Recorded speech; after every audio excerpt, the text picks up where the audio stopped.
Le gouvernement prépare une loi sur le droit à l'erreur. Bonjour Axel de Tarlet. Bonjour Thomas. C'est le sujet que vous avez choisi ce matin. L'objectif, c'est de ne plus sanctionner financièrement ceux qui se trompent de bonne foi dans leurs déclarations administratives. Voilà, c'était l'une des promesses de campagne d'Emmanuel Macron, le droit à l'erreur pour tous. Ça veut dire donc aussi bien le contribuable qui se trompe dans ses impôts, le locataire qui remplit mal sa feuille d'aide au logement, l'agriculteur dont une vache n'a pas le tatouage réglementaire et bien sûr le patron de PME qui se trompe dans ses déclarations, dans les normes, etc. Eh bien désormais, si vous êtes de bonne foi et si c'est la première fois, pas de sanction.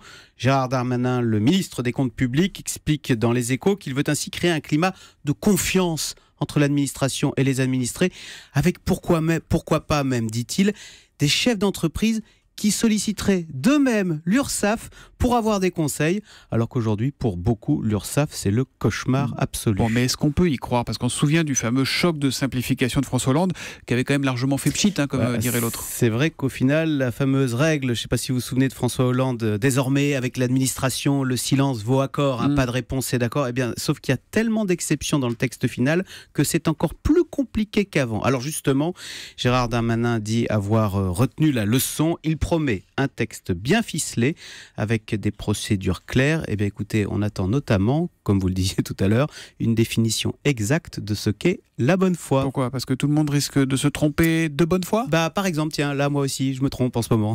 Voilà. Oui. Ouais, la bonne foi, la mauvaise foi de bonne foi, c'est très masculin ça. Voilà. La mauvaise foi de bonne foi.